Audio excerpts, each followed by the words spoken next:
नमस्ते दोस्तों, कैसे हैं आप सभी। आशा करता हूं कि आप सभी ठीक होंगे। यदि आप भक्ति कथाओं को सुनने में रुचि रखते हैं तो आप हमारे चैनल को सब्सक्राइब करें तथा वीडियो को लाइक करें और अच्छा कमेंट करें, जिससे हमें वीडियो बनाने का मोटिवेशन मिले। तो शुरू करते हैं कहानी को। एक ग्वाला रोज गायों को चराने गाय से बाहर जंगल में जाता था।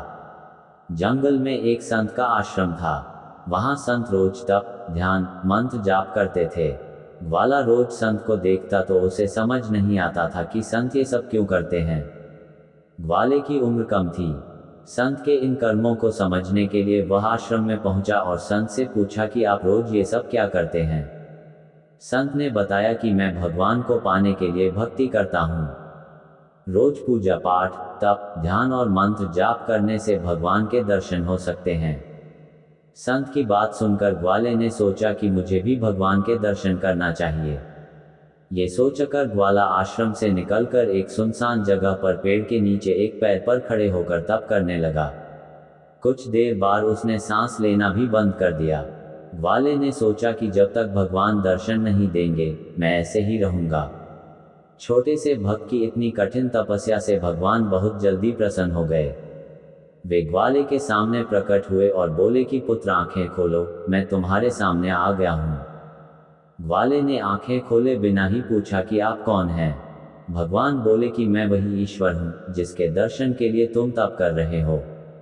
ये सुनकर ग्वाले ने आंखें खोल ली, लेकिन उसने ईश्वर को कभी देखा नहीं था। वह सोचने लगा कि क्या यही वो भगवान है। सच जानने के लिए उसने भगवान को एक पेड़ के साथ रस्सी से बांध दिया।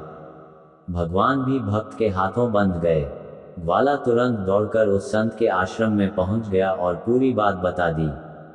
संत ये सब सुनकर हैरान थे। वे भी तुरंत ही ग्वाले के साथ उस जगह पर पहुंच गए। संत उस पेड़ के पास पहुंचे तो वहां कोई दिखाई नहीं दिया। भगवान सिर्फ ग्वाले को दिखाई दे रहे थे।